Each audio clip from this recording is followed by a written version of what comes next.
नमस्कार साथियों, स्वागत है आप सबका आकाश एकेडमी में।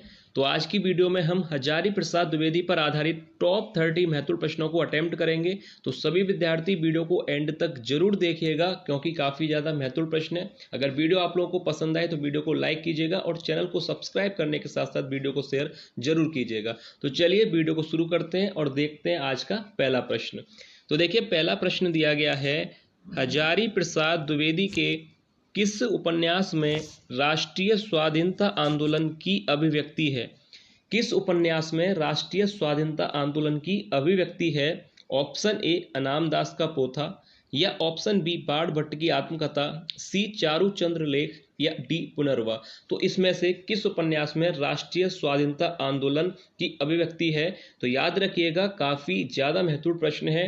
राइट आंसर हो जाएगा ऑप्शन बी, यानी बाण भट्ट की आत्मकथा। याद रखिएगा, यहाँ पर सेकंड ऑप्शन राइट होगा, बाण भट्ट की आत्मकथा। अच्छा प्रश्न है एग्जाम के लिए, ऑप्शन बी यहाँ पर राइट होगा।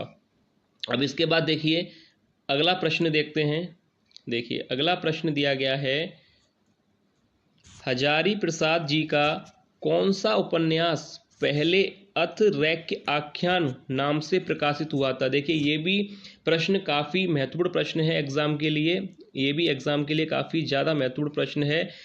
कहा गया है कि हजारी प्रसाद जी का कौन सा उपन्यास है जो पहले अथरैक्य आख्यान नाम से प्रकाशित हुआ था? ऑप्शन ए अनामदास का पोथा, या ऑप्शन बी बाण भट्ट की आत्मकथा, सी चारुचंद्र लेख, या डी पुनर्वा। तो देखिए इस प्रश्न का जो राइट आंसर होगा, यानी कौन सा उपन्यास है, तो राइट आंसर हो जाएगा ऑप्शन ए, यानी पहला ही ऑप्शन सही है, अनामदास का पोथा। याद रखिएगा, अनामदास का पोथा अथरैक्य आख्यान नाम से प्रकाशित हुआ था। तो यहाँ पर ऑप्शन ए यहाँ पर बिल्कुल राइट होगा। अब इसके बाद देखिए अगला प्रश्न देखते हैं। देखिए काफ़ी ज़्यादा महत्वपूर्ण प्रश्न है, वीडियो को एंड तक जरूर देखिएगा। अब देखिए, हजारी प्रसाद द्विवेदी का जन्म कब हुआ था? हजारी प्रसाद द्विवेदी का जन्म कब हुआ था? सन 1904 में, या सन 1905, सन 1906, या सन 1907। तो देखिए हजारी प्रसाद द्विवेदी का जन्म कब हुआ था? तो याद रखिएगा, यहाँ पर राइट आंसर हो जाएगा ऑप्शन डी, यानी 1907 में। याद रखिए 1907 में हजारी प्रसाद द्विवेदी का जन्म हुआ था। अच्छा प्रश्न है। अब देखिए इसके बाद अगला प्रश्न यहाँ पर दिया गया है। देखिए अगला प्रश्न है, हजारी प्रसाद द्विवेदी ने हिंदी का प्रथम कवि किसे माना है? हजारी प्रसाद द्विवेदी ने हिंदी का प्रथम कवि किसे माना है? ऑप्शन ए सरहपा, अब्दुल रहमान, सालिबद्र सूरी, या स्वयंभू। इनमें से किसको हजारी प्रसाद द्विवेदी ने हिंदी का प्रथम कवि माना है? तो देखिए यहाँ पर राइट आंसर हो जाएगा ऑप्शन बी, यानी अब्दुल रहमान को हजारी प्रसाद द्विवेदी ने हिंदी का प्रथम कवि माना था। अच्छे प्रश्न, काफ़ी महत्वपूर्ण प्रश्न लिए गए हैं, इसलिए वीडियो को जरूर देखिएगा और एंड तक जरूर देखिएगा क्योंकि एक एक प्रश्न आज की वीडियो का काफ़ी ज़्यादा महत्वपूर्ण है। अब इसके बाद देखिए अगला प्रश्न यहाँ पर दिया गया है। देखिए अगला प्रश्न है, हजारी प्रसाद द्विवेदी का कौन सा निबंध पहले साहित्य सहचर नाम से प्रकाशित हुआ था? देखिए यहाँ पर कहा गया है कि हजारी प्रसाद द्विवेदी का कौन सा निबंध साहित्य सहचर नाम से प्रकाशित हुआ था? ऑप्शन ए बाण भट्ट की आत्मकथा, बी आलोक पर्व, सी साहित्य का साथी, या ऑप्शन डी कुटज। तो इसमें से कौन सा निबंध है जो पहले साहित्य सहचर के नाम से प्रकाशित हुआ था? तो देखिए यहाँ पर राइट आंसर हो जाएगा ऑप्शन सी, यानी साहित्य का साथी। यहाँ पर सी ऑप्शन राइट होगा। अब इसके बाद अगला प्रश्न देखते हैं। देखिए अगला प्रश्न यहाँ पर दिया गया है, हजारी प्रसाद द्विवेदी का जन्म कहाँ हुआ था?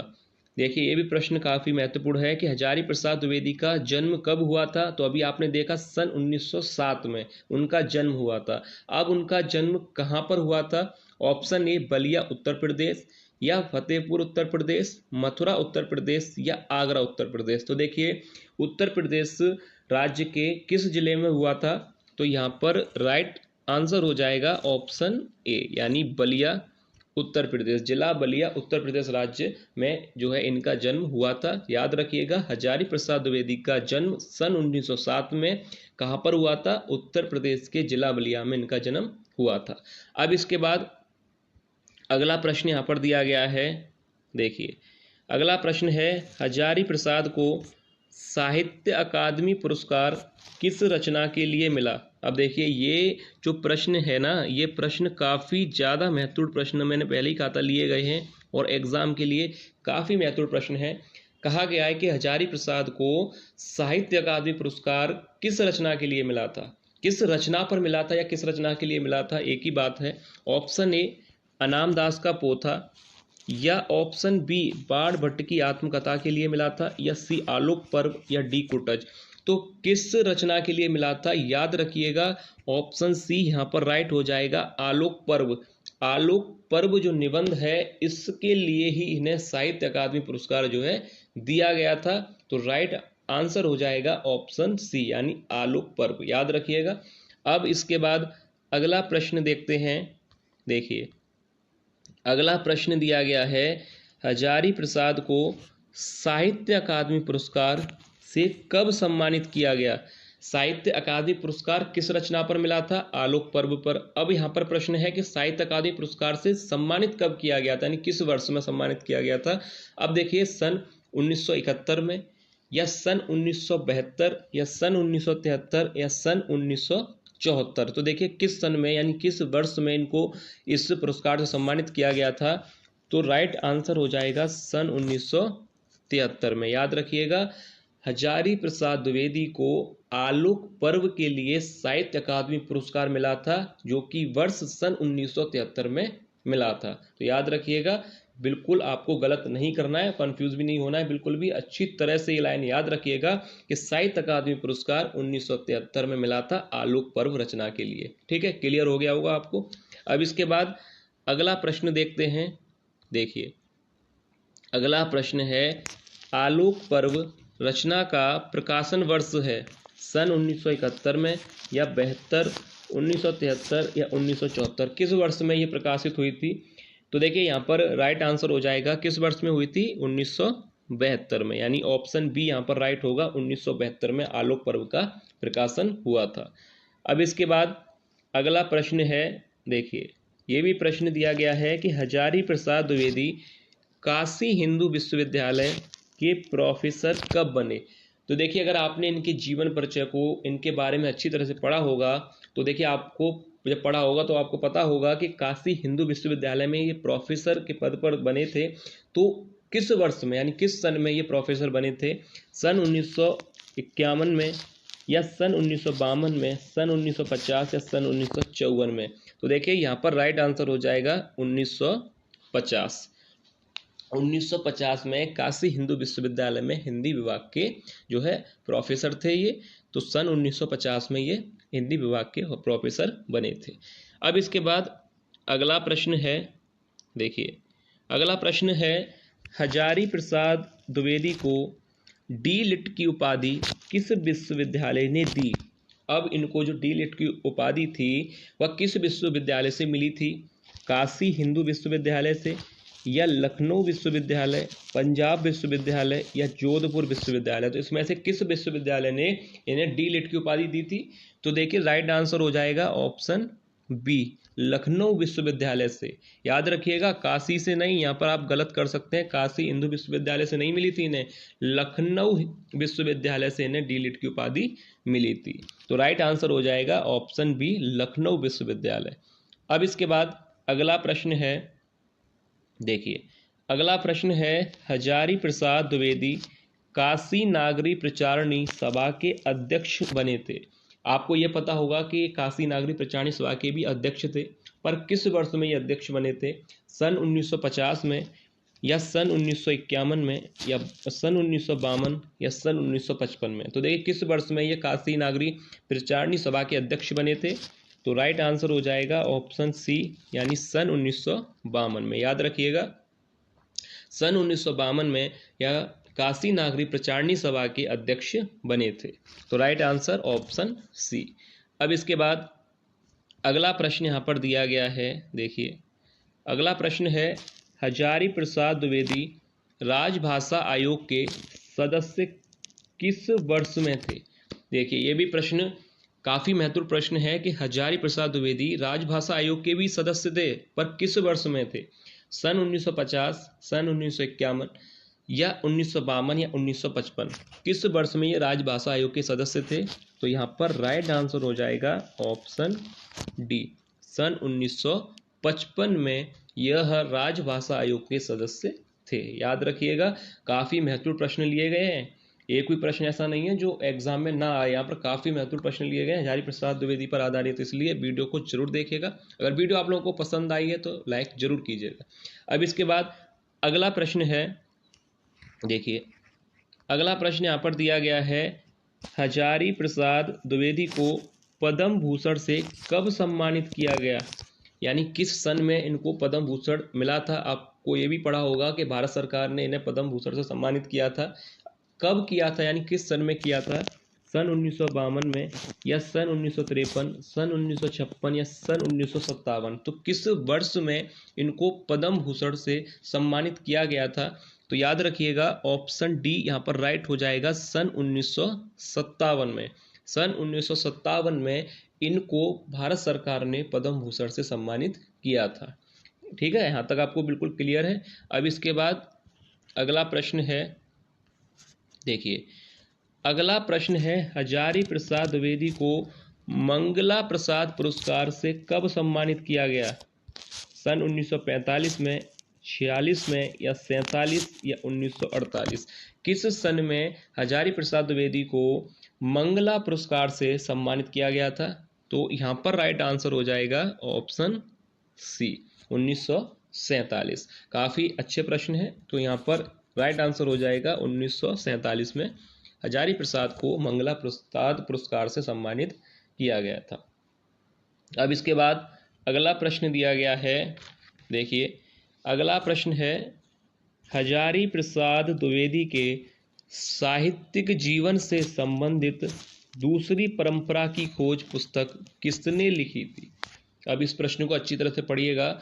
हजारी प्रसाद द्विवेदी के साहित्यिक जीवन से संबंधित दूसरी परंपरा की खोज पुस्तक किसने लिखी थी। ऑप्शन दिए गए हैं विश्वनाथ प्रसाद तिवारी या नामवर सिंह, ऑप्शन सी विश्वनाथ त्रिपाठी या डी शिव प्रसाद सिंह। तो देखिए ये प्रश्न अगर आता है कि हजारी प्रसाद द्विवेदी के साहित्यिक जीवन से संबंधित दूसरी परंपरा की खोज पुस्तक किसने लिखी थी, तो राइट आंसर हो जाएगा ऑप्शन बी, यानी नामवर सिंह। ठीक है, याद रखिएगा ऑप्शन बी यहाँ पर राइट होगा, नामवर सिंह। अब इसके बाद अगला प्रश्न है, देखिए अगला प्रश्न है कि अशोक के फूल निबंध कब प्रकाशित हुआ था। अशोक के फूल निबंध कब प्रकाशित हुआ। सन 1945 में या 1946 में, 47 में या 48 में। तो देखिए अशोक के फूल निबंध कब प्रकाशित हुआ था, तो राइट आंसर हो जाएगा ऑप्शन डी, 1948 में। अब इसके बाद अगला प्रश्न है, देखिए आगे यहाँ पर प्रश्न है प्रसाद जी के जीवन पर लिखित रचना शांति निकेतन से शिवालिक का संपादन किसने किया था। देखिए ये भी काफ़ी महत्वपूर्ण प्रश्न है कि प्रसाद जी, हजारी प्रसाद द्विवेदी जी के जीवन पर लिखित रचना शांति निकेतन से शिवालिक का संपादन किसने किया था। चार ऑप्शन दिए गए हैं, विश्वनाथ प्रसाद तिवारी, शिव प्रसाद सिंह, विश्वनाथ त्रिपाठी या नामवर सिंह। तो यहाँ पर राइट आंसर हो जाएगा, कौन सा ऑप्शन राइट होगा यहाँ पर मैं आपको बता दूं। देखिए इस प्रश्न का जो राइट आंसर होगा ऑप्शन बी, शिव प्रसाद सिंह यहाँ पर राइट आंसर हो जाएगा कि शांति निकेतन से शिवालिक का संपादन किसने किया था, शिव प्रसाद सिंह ने। काफी महत्वपूर्ण प्रश्न है, अच्छी तरह से आंसर याद रखिएगा। यहाँ पर शांति निकेतन से शिवालिक का संपादन शिव प्रसाद सिंह ने किया था। इसके बाद अगला प्रश्न देखते हैं, देखिए अगला प्रश्न है देखिए बाणभट्ट की आत्मकथा उपन्यास का प्रकाशन कब हुआ। सन 1944 में, सन 1948 में, सन 1946 में या सन 1945 में। तो देखिए किस वर्ष जो है बाण भट्ट की आत्मकथा उपन्यास का प्रकाशन हुआ था। और ये जो उपन्यास है हजारी प्रसाद द्विवेदी का ही है, याद रखिएगा, ये हजारी प्रसाद द्विवेदी का ही उपन्यास है बाण भट्ट की आत्मकथा। इसका प्रकाशन किस वर्ष हुआ था? तो राइट आंसर हो जाएगा 1946 में। किसी किसी बुक में अगर आप देखेंगे तो 1947 भी दिया गया है, तो आप लोग याद रखिएगा 46 और 47, जिसमें से आप अपने पेपर में ऑप्शन के हिसाब से सही करेंगे, क्योंकि आप देखेंगे तो कहीं पर आपको 47 और कहीं पर आपको 46 भी दिखाई देगा। तो आप लोग अपने ऑप्शंस के हिसाब से देखेंगे, जैसे यहाँ पर 46 दिया गया है तो राइट आंसर 46 है, और अगर 47 दिया जाएगा तो वहाँ पर 46 नहीं होगा। तो इस तरह से आप अपने विकल्प जो दिए गए होंगे उसके हिसाब से आप लोग चयन करेंगे कि आपका विकल्प कौन सा सही होगा। तो यहाँ पर विकल्प सही होगा सी 1946। अब इसके बाद देखिए अगला प्रश्न यहाँ पर दिया गया है। देखिए अगला प्रश्न है कि द्विवेदी जी के जीवन पर व्योमकेश दरवेश नाम से आलोचना लिखी थी, यानी किसने लिखी थी आलोचना? विश्वनाथ प्रसाद तिवारी, शिव प्रसाद सिंह, विश्वनाथ त्रिपाठी या नामवर सिंह। तो यहाँ पर राइट आंसर क्या होना चाहिए कि द्विवेदी जी के जीवन पर व्योमकेश दरवेश नाम से आलोचना लिखी थी। तो राइट आंसर हो जाएगा यहाँ पर, आपको मैं बता दूं, जो राइट आंसर होगा ऑप्शन सी यहाँ पर राइट हो जाएगा, विश्वनाथ त्रिपाठी। यहाँ पर सी ऑप्शन राइट है, विश्वनाथ त्रिपाठी ने व्योमकेश दरवेश नाम से आलोचना लिखी थी। अब इसके बाद आगे यहाँ पर प्रश्न दिया गया है। देखिए अगला प्रश्न है कल्पलता निबंध संग्रह, यह भी हजारी प्रसाद द्विवेदी का है, कब प्रकाशित हुआ? सन 1951, 1952, 1954, 1955। तो देखिए किस वर्ष में इस निबंध संग्रह का प्रकाशन हुआ था कल्पलता का? तो देखिए काफ़ी ज़्यादा महत्वपूर्ण प्रश्न है। यहाँ पर राइट आंसर हो जाएगा ऑप्शन ए, 1951 में कल्पलता निबंध संग्रह का प्रकाशन हुआ था। तो ऑप्शन ए यहाँ पर राइट है, ठीक है, याद रखिएगा। अब इसके बाद आगे यहाँ पर प्रश्न है। देखिए हजारी प्रसाद द्विवेदी जी की जय यात्रा नामक पुस्तक लिखी थी। हजारी प्रसाद द्विवेदी जी की जय यात्रा नामक पुस्तक लिखी थी। Option A Vishwanath Prasad Tiwari, B Shiv Prasad Singh, C Vishwanath Tripathi या डी नामवर सिंह। तो किसने यह पुस्तक लिखी थी? तो राइट आंसर हो जाएगा ऑप्शन डी, नामवर सिंह ने। तो ऑप्शन डी बिल्कुल सही आंसर होगा, नामवर सिंह। अब इसके बाद अगला प्रश्न है। देखिए अगला प्रश्न दिया गया है कि कुटज निबंध संग्रह कब प्रकाशित हुआ? कुटज निबंध संग्रह कब प्रकाशित हुआ? सन 1960 में, 1963 में, 1964 में या 1965 में। तो किस वर्ष इस निबंध संग्रह का प्रकाशन हुआ था कुटज का? तो यहाँ पर राइट आंसर हो जाएगा ऑप्शन सी, सन 1964 में कुटज निबंध संग्रह का प्रकाशन हुआ था, और ये भी हजारी प्रसाद द्विवेदी का ही निबंध संग्रह है। अब इसके बाद अगला प्रश्न यहाँ पर दिया गया है। देखिए अगला प्रश्न है कि हजारी प्रसाद द्विवेदी के साहित्यिक जीवन से संबंधित दूसरी परंपरा की खोज पुस्तक किसने लिखी थी? ऑप्शन ए विश्वनाथ प्रसाद तिवारी, नामवर सिंह, विश्वनाथ त्रिपाठी या शिव प्रसाद सिंह। तो देखिए दूसरी परंपरा की खोज पुस्तक किसने लिखी थी? तो राइट आंसर हो जाएगा, कौन सा राइट आंसर होगा? ऑप्शन बी, यानी नामवर सिंह ने। तो यहाँ पर राइट आंसर हो जाएगा ऑप्शन बी। अब इसके बाद देखिए अगला प्रश्न यहाँ पर दिया गया है। देखिए अगला प्रश्न है कि चारुचंद्र लेख उपन्यास का प्रकाशन कब हुआ? यानी चारुचंद्र लेख जो उपन्यास है इसका प्रकाशन किस वर्ष में हुआ था? सन 1961 में, 1962 में, 1963 में या 1964 में। तो देखिए याद रखिएगा, अगर इसका प्रकाशन वर्ष पूछा जाता है चारुचंद्र लेख का, तो राइट आंसर हो जाएगा 1963 में इसका उपन्यास का प्रकाशन हुआ था। याद रखिएगा ये जो उपन्यास हैं, निबंध हैं, तो इनके जो प्रकाशन वर्ष हैं यानी कब प्रकाशित हुए थे ये भी आपको याद रखने हैं, क्योंकि इन पे भी प्रश्न एग्जाम में पूछा जाता है। तो प्रकाशन वर्ष भी आप लोगों को अच्छी तरह से याद करके जाने हैं। अब इसके बाद यहाँ पर आगे देखिए प्रश्न दिया गया है। देखिए अनाम दास का पोथा, ये भी हजारी प्रसाद द्विवेदी का उपन्यास है, का प्रकाशन कब हुआ था? यानी इसका उपन्यास का भी प्रकाशन कब हुआ था? सन 1971 में, 1972, सन 1973 या सन 1976। तो किस वर्ष में इस उपन्यास का प्रकाशन हुआ था?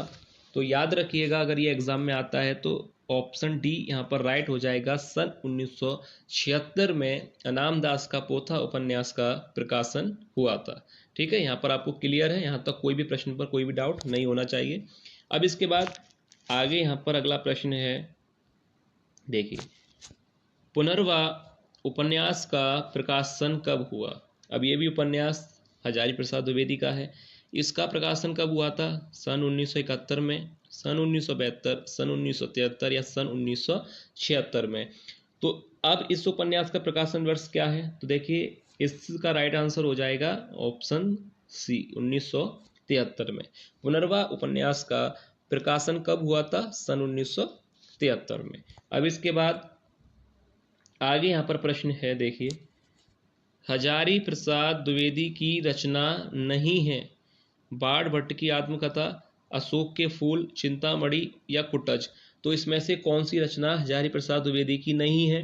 काफी सरल प्रश्न है। बाण भट्ट की आत्मकथा, अशोक के फूल और कुटज, ये तीनों ही हजारी प्रसाद द्विवेदी की है, यानी ऑप्शन सी यहाँ पर राइट आंसर हो जाएगा, चिंतामणि, जो कि हजारी प्रसाद द्विवेदी की रचना नहीं है। अब इसके बाद अगला प्रश्न है, देखिए कल्पलता निबंध संग्रह में कितने निबंध हैं? कल्पलता निबंध संग्रह में कितने निबंध हैं? 21, 49, 14 या 12। तो कल्पलता जो निबंध संग्रह है हजारी प्रसाद द्विवेदी का, इसमें कितने निबंध हैं? 21, 49, 14 या 12। तो ये जो चार ऑप्शन दिए गए हैं इसमें से कोई एक राइट आंसर होगा। तो ये प्रश्न, क्योंकि आप लोग जानते हैं कि जो भी विद्यार्थी वीडियो देखते हैं उन्हें पता है कि हर वीडियो में एक प्रश्न जो है आप लोगों के लिए दिया जाता है। तो यहाँ पर ये जो प्रश्न है कि कल्पलता निबंध संग्रह में कितने निबंध हैं, यह प्रश्न आप लोगों के लिए है। यानी आप लोगों को इस प्रश्न का आंसर कमेंट करके बताना है कि यहाँ पर कल्पलता निबंध संग्रह में कितने निबंध हैं। तो आप लोग इसका कमेंट करके बताइएगा कि आंसर क्या होगा। अब इसके बाद देखिए अगला प्रश्न देखते हैं। देखिए अगला प्रश्न है, हजारी प्रसाद द्विवेदी का निधन कब हुआ? हजारी प्रसाद द्विवेदी का निधन कब हुआ? सन 1979 में, सन 1982 में या सन 1985 में या सन 1986 में। तो देखिए किस वर्ष में हजारी प्रसाद द्विवेदी का निधन हुआ था? तो सन 1979 यहाँ पर राइट होगा, क्योंकि सन 1979 में ही इनका निधन हुआ था।